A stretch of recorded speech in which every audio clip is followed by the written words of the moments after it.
Another one of those heroes, I'm sure, who's maybe inspired you. You had a chance to work with Kanye West, right? Mm-hmm.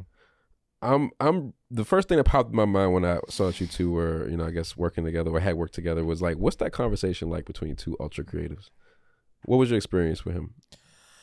Man, we just talked in this alien language. We just blinked at each other for fucking hours, man. And then, yeah, that's all we be doing. Yeah. Just blinking. Nah. I'm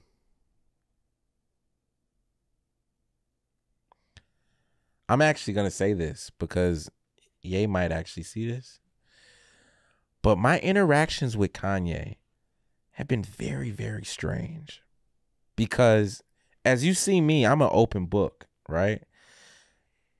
And certain spirits and certain people who are open books, you just connect to them automatically. It's like Wi-Fi. Like I connect to your Wi-Fi. And every encounter with Kanye, it's always been a wall there. From his side. From his side. It's like blank. And I don't know why. It's like I went to his birthday and he came up to me. He was like, hey, but I'm like talking to him. And it just feels like I'm not talking to anything. I'm not talking to someone. And I don't know why, what that is. I don't know if he's doing that. I don't fucking know. But like the first time I met with him through my brother Tracy Mills, he took me to meet with Kanye at his studio in Calabasas. And I remember sitting there playing in my music and just trying to talk to him and just like getting nothing. Then That's I see such a letdown, bro. I was in my mind. Oh, but go ahead. Let down like how and what? But like I said, I'm so curious about the type of conversations y'all would have. Like it's like, oh, trust me, I am too, because I feel like maybe one day we just gonna be in a room. He's like, all right, nigga, we can talk. Right. That's what I feel. I feel like one day he's be like, yo, this is why or something. I don't know because it doesn't make sense to me. I went to his release party for Kids See Ghosts. Had a conversation, just blank. And I see him on and it's like this and it's this, but it's like every time for me it's just like blank.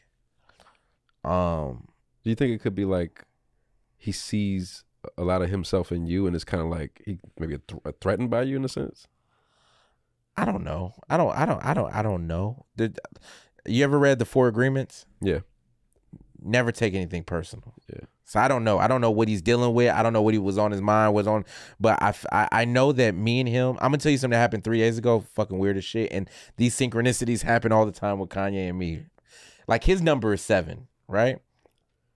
So when I got off my fast last week, I said I want some barbecue. So I went to this spot called Moo's Barbecue. Right? So I go to Moo's Barbecue. I'm eating the Moo's Barbecue. Ain't nobody talking about Moo's Barbecue. Tell me why the very next day Kanye posts Moo's Barbecue in his fucking story. This nigga's never promoted a barbecue joint ever. A random LA downtown barbecue joint. This nigga posts Moo's Barbecue shit. Their shit is going up now. Just random ass shit like that is just so weird. Yeah. We're managed by the same people, by the way. His manager, G. Roberson, manages me.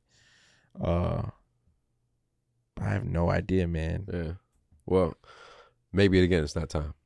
Or maybe it's because you ain't put him in your manifestation video yet, bro. Yeah, maybe. But look, Kanye, if you're looking at this, man, we should really talk, man. Because, 2 geniuses are better than one. And I truly believe that, I got to give props where props are due, right? Like, Kanye was the first hip hop album that I ever heard. My Sunday school teacher said, yo, there's someone that you remind me of, and played me The College Dropout. And it blew my mind. Because up until then, I've only had pictures of like hood niggas, and but to see it, a nigga in a polo shirt and, drug dealing, like it just was like amazing. And he has been on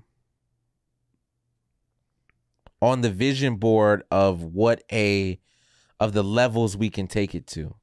Now, a lot of people call him crazy. A lot of people call him this. A lot of people call this. But what genius isn't? Right. And in order to do thoughts that break through the matrix, you're going to be crazy. Because nobody else understands you. Yeah, like that. Like I know we're wrapping up, but like I heard of the dispute Jay-Z and Kanye got into on Watch the Throne during their tour because Kanye wanted to spend all the money on the tour on like the production. Jay-Z's a businessman. He's like, nah, right? But I kind of side with Kanye in a sense of, nigga, money ain't gonna matter when you're gone. The things that you do, the impact you make right now is what creates folklore, you know, what creates legacy, which inspires the world. So like, I would spend the majority of my money on tour, on making it the illest tour ever, Michael Jackson level tour, even if it cuts into the budget. So what? Right. What am I gonna do? Buy another house? Right. Buy another Ferrari? He was already a billionaire when Watch the Throne came out. So it just doesn't, certain things don't matter, but that's my artist mind. And I noticed that the music business isn't really for artists. It's a business. Music business is a business. Creativity doesn't matter anymore, man. And it breaks my heart because that's what I've spent my entire life curating. But at the end of the day, it's how business savvy are you? How can you finagle through the so. And that's it, baby.